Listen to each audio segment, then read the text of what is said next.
In a world where differences often divide us, there exists a spectrum of unique individuals, each with their own story to tell. Behind every diagnosis lies a person with dreams, fears, and a voice longing to be heard. Today, we dive into the experiences and journey of the guardians and caretakers of these unique individuals. Hello, my name is Funta Joko. My name is Yetunde Iletogun. My name is Rotimi, Dada. My name is Priscilla. I am a board certified assistant behavior analyst. I'm also a qualified autism services practitioner supervisor. I am a clinical psychologist and a qualified behavior analyst, and I'm a supervisor here at Shades of Life.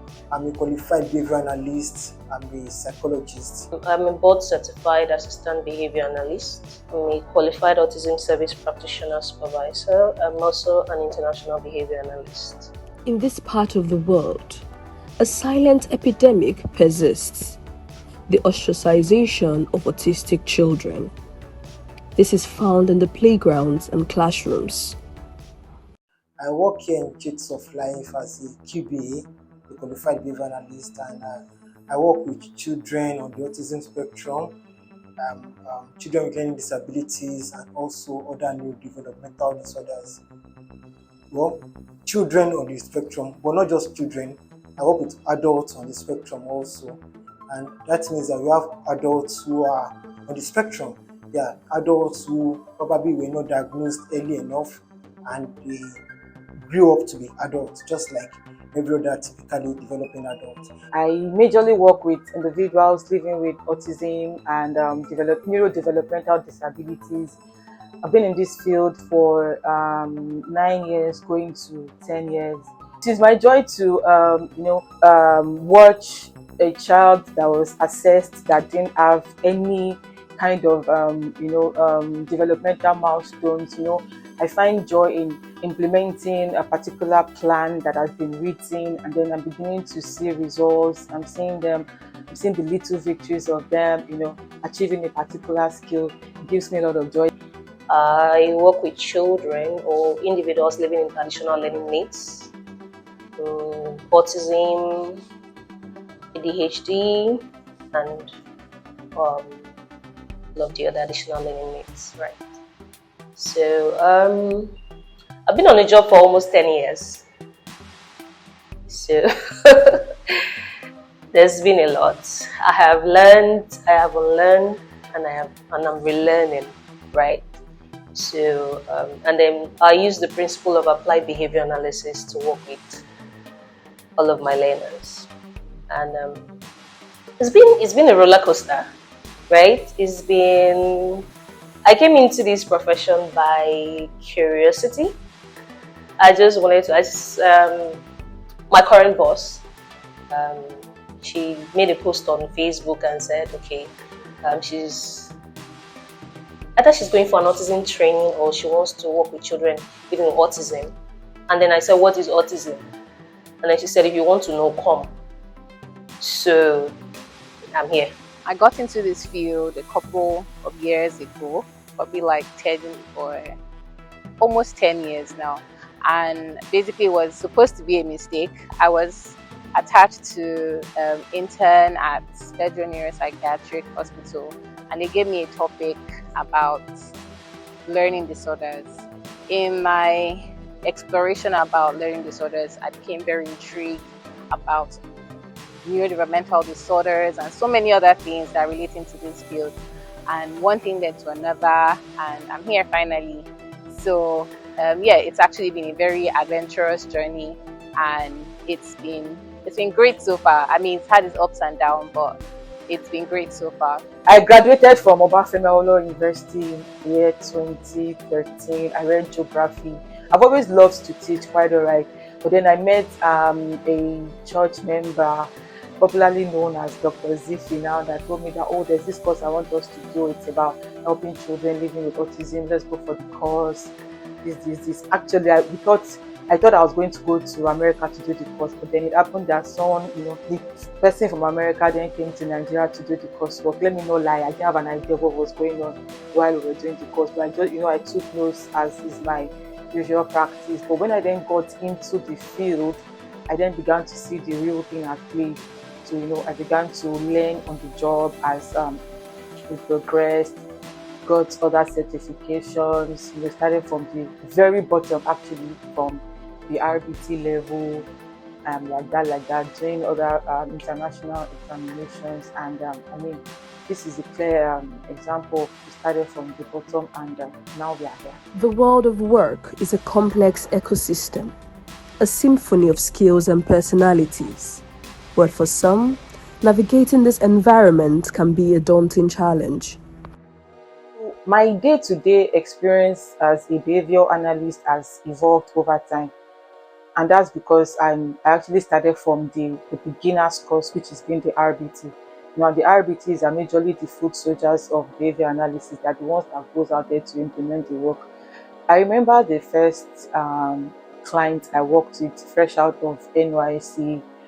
Like I said earlier, I didn't have an idea of what I was doing, but we're just implementing based on what we knew. We discovered some gaps. We found out that how do we work with this child? How do we bridge these gaps that we found? And that was what made us, delve deeper into the science of ABA by reading online, getting more courses. I have a particular client that had problem behavior of always scratching his classmates in class, and what happened was they had to kind of ostracize him in a way from other children when they are working, and I had to go there to facilitate the child. So what I did was I had to tell the class teacher that I do not like the fact that you remove him from this particular setting. The parents are paying for him to be in this setting, so what's the point of removing him? So what I did was I worked on the behavior individually by being his classmates, being his teacher, and teaching him how to play or engage in a group setting. I mean, it started out scratching me, pinching me, and all of that. But with time, through implementing the principles of ABA, was able to sit amongst his peers and do what he has to do. Though I had to carry the teacher along, so it wasn't an individual work. I had to carry them along, teach them what to do. And we were able to get into that point of, sitting in a class without pinching and scratching. And I think the mom made a remark then that, whatever it is you're doing, continue to do it. This is really working. And she was seeing the results at home. Everybody was fine. That's the joy of being a behavior therapist or a behavior analyst, seeing your child evolve from one inappropriate behavior to, a more better way of living amongst their peers. I mean, it's all about them being functional. But we want to move them away from that stage of engaging in inappropriate behavior to then behaving in the functional behaviors by finding replacement behaviors that will serve the same function. So if a child, for instance, likes to engage in a particular behavior, you want to find out why is that child behaving in it. It might be as a result of maybe they want attention, maybe they want something tangible. So what to do in that instance is to find a replacement behavior that will serve the same thing. So for a client that, for instance, is doing it for attention, you can provide that attention on a non-contingent basis, or at some point as they begin to gain traction. So you want to move them from dependence on intervention to being functional. So what are the things that we see in adults who are undiagnosed or children who are not yet diagnosed? Because we are in Africa here, there are times when we experience odd mannerism in children, and some of the time people attribute these things to spiritual factors. You may attribute it to poor parenting styles.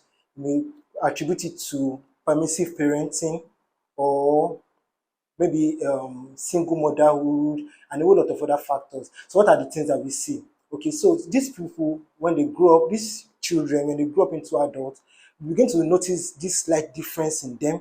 So probably there are times when they are not able to develop like they are typically developing peers, as I mentioned before. They are not able to sail through school. They are not able to attend in the classroom. There are times when the teachers will see them and they're like, why is this particular student, why is it different from my 19 other students?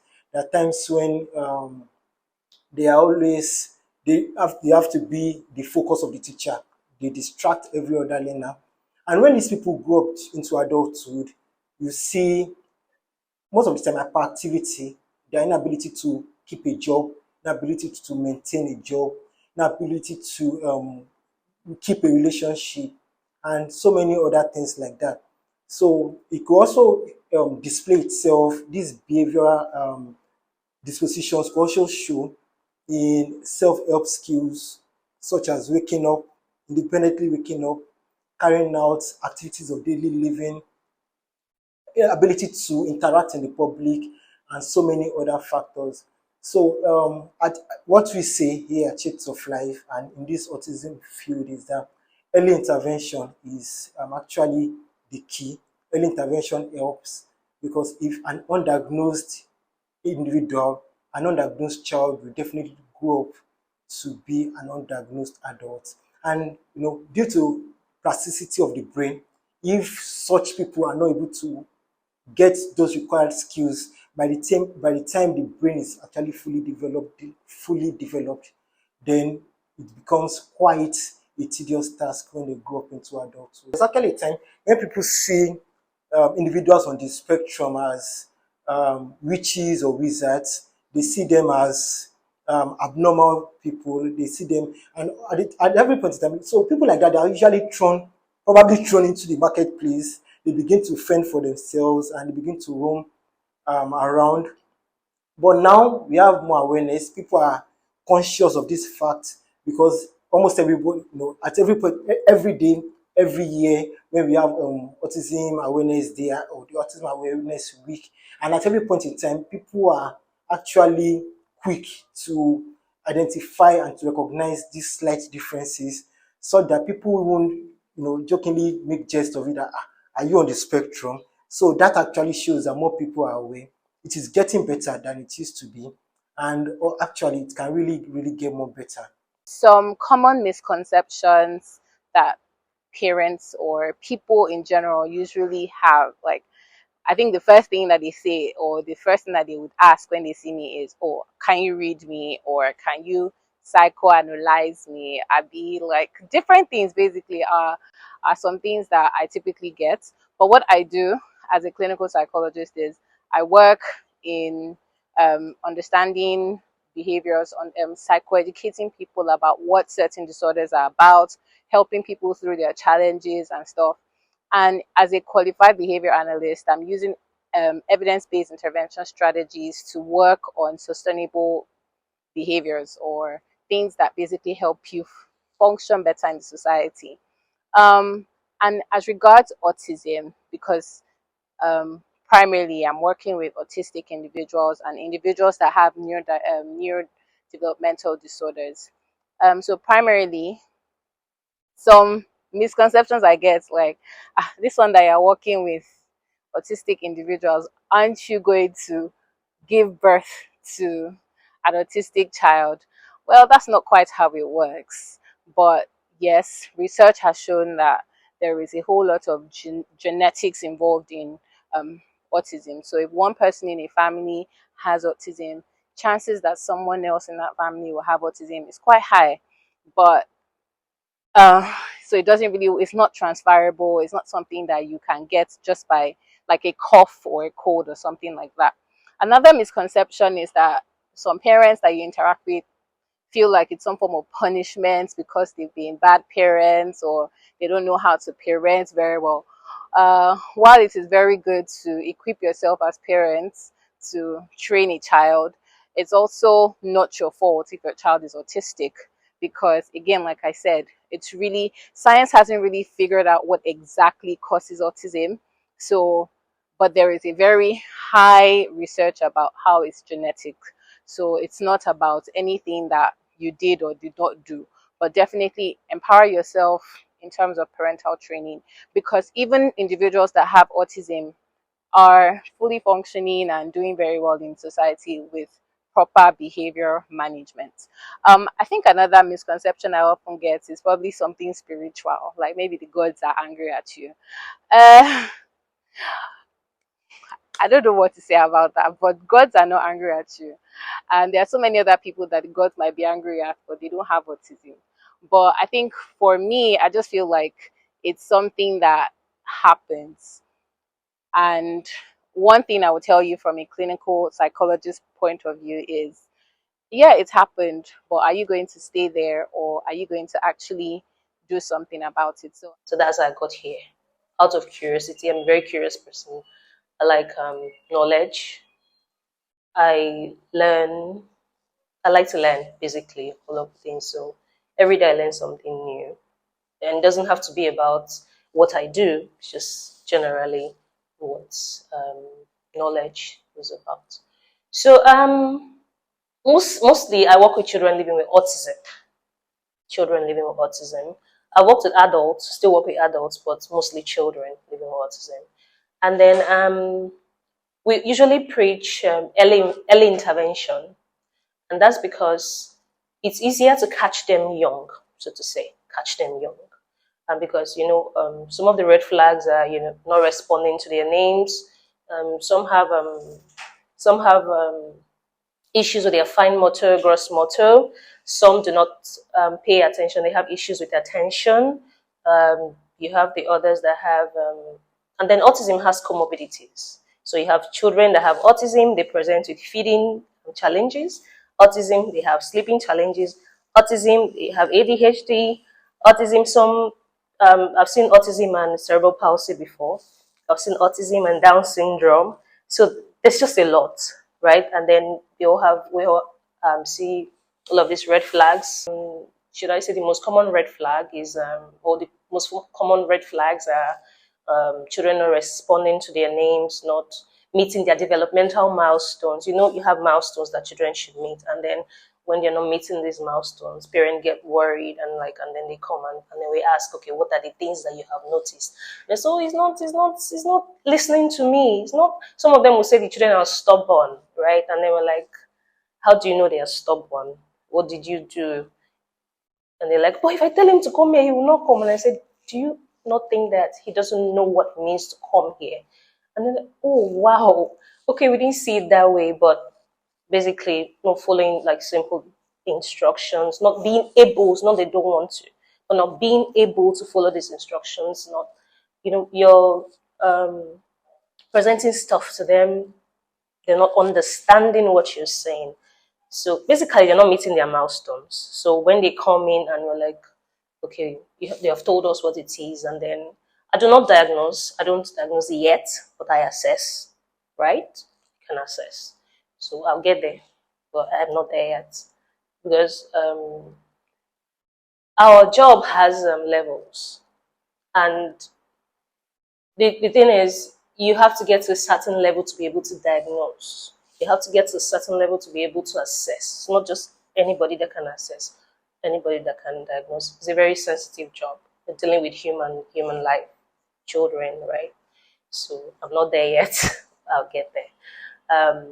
But basically, that's what we do. So when we're able to diagnose, when my organization assess, diagnose, we then begin to work with the parents that want to work with us, the children, and then we begin with the basic level, responding to their name, being able to ask for things by them. So we are teaching this behavior. There's something that we do here, 80% teaching, 20% trial, or 20% testing. So we'll teach, and then we can test. Something we call probe. We probe, see if they're learning what we're teaching them. And if they're learning, we begin to, expand that their knowledge. We call it gaining traction. When they start to gain traction, we begin to move them up. So from one level to the other, from one level to, autism has 3 levels, right? You have the level 1 that requires support, level 2 that requires very substantial support, level 3 that requires very, very substantial support. So when you are saying what is the level of improvement, or what is improvement like, and I said improvement is relative, because it depends on the level and then it depends on the child. Two children on the spectrum are not the same. Two individuals on the spectrum, they're not the same at all. They differ. Even if they present with the same symptoms, they are not the same. So how you approach child B or individual B is not how you approach individual A.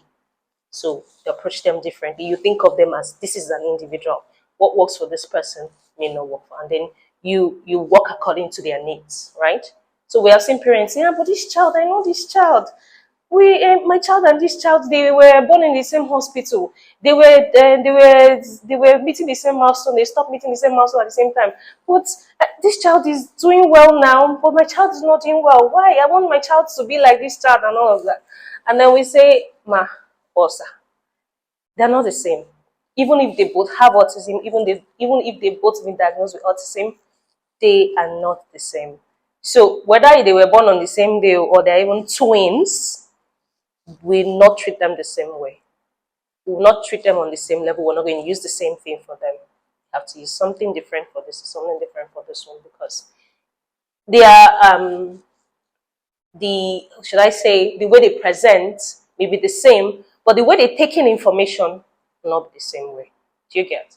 So basically, but it's been a journey for me, a very interesting one actually, because I love my job.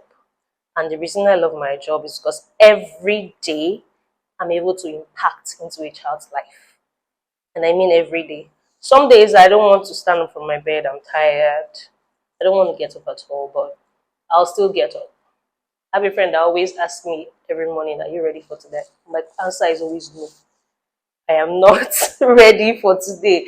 But I'll still get up, and then because I know that I'm doing a lot for my learners. So at our clinic, we actually, while intervening with children and individuals that have some form of neurodiverse disorder, we also provide trainings on how to go about managing this behavior. So I think in general, you can educate yourself or find out more information. For parents, the diagnosis of ASD can be a confusing and overwhelming time. Navigating the challenges becomes a shared journey with their children. My name is Nwosu. Okay, that's what people call me. You can say Mr. Azubike Nwosu, that's the full name. I am involved with Shades of Life. In fact, as it stands now, I'm the chairman of the board of Shades of Life. I can imagine they had a few reasons to get me involved, especially at that level. You may have to ask them about that, but I imagine that one factor is I have a daughter who has been kind of diagnosed to be on the spectrum. Okay? So somehow I have some personal experience with it. I will not try to say I am an expert regarding autism. You will be aware that in the past there was a division between kids who had autism and kids who had Asperger. Okay? Recently, they've tried to put them all under one umbrella, saying they are on the spectrum. Okay? With regard, like I said, I'm not an expert, but over the years working in Europe, I ran into a few kids who they said were autistic. And I could see that these were kids who were socially detached. They were not, they did not seem to flow. They were disruptive, and you know. So there were all these unusual kids. They said they were autistic. I never figured out what it could be. With my daughter, there was no evidence, no obvious evidence for us to think she was or is autistic, because she was extremely smart. She had a lot of energy as a kid, and as a kid she was more socially engaged than normal kids. So she, as a kid, you will see her, she was almost the opposite. She had more interest in issues, was very bold. That was the only evidence. She was bold. If she had to ask you about anything, she will, even if she never met you. So it was impossible in our own case to suspect any such diagnosis. Her grades were fantastic. Her math and English were phenomenal. Again, that is very consistent with people who are Asperger. But as she got through secondary school and university, we realized that there was an increasing social detachment. And having been raised to be bold and stand on her own, this was manifesting itself in very unusual ways. Okay? Now, eventually we had to seek some remedies, put her into some psychological program, and possibly help her to improve her emotional intelligence and her emotional reaction to people. And so that is, and at the same time, we continued to see kids who were extremely autistic, and which I would imagine for those parents would border on a nightmare. Now, I lived and worked most of my professional career abroad, and not just in one country. I was a student in Holland. I was a scholar, and I worked in a university in the United Kingdom. I worked in companies in Switzerland for 8 years. I now live in Canada, more or less, to a shuttle. So I have this experience with Western European countries, and these countries have, to some extent, put in some infrastructure to alleviate parents of the pressure of looking after kids that are autistic or disabled in any way. They have an arrangement to get an official diagnosis, so that indefinitely you can at least claim allowances for gross disability. So this makes a lot of difference compared to Nigeria. It is night and day.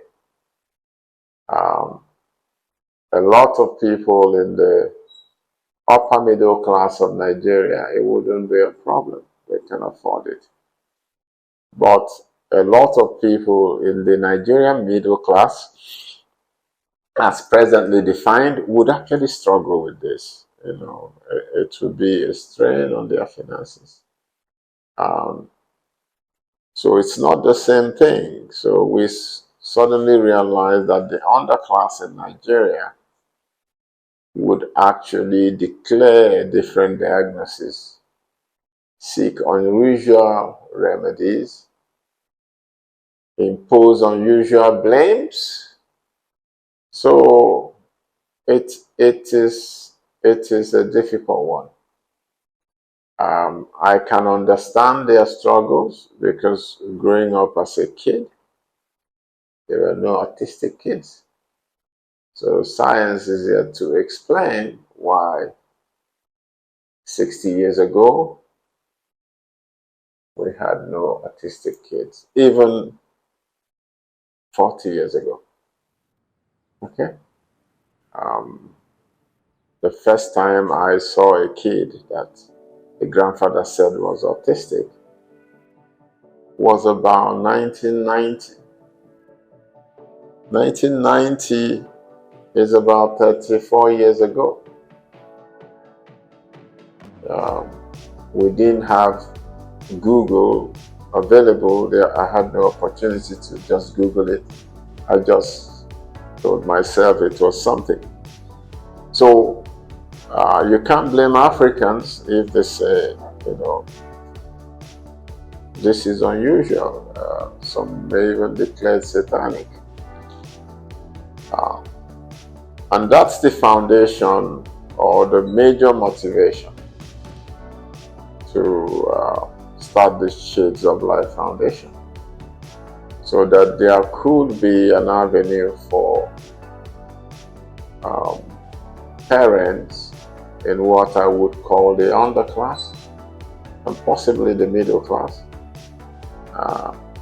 to have some support in getting therapy for their kids who are diagnosed to be on the spectrum.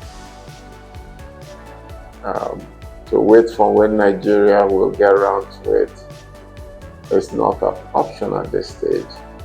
Again, to recap, I'm not the ideal expert. I have seen these cases.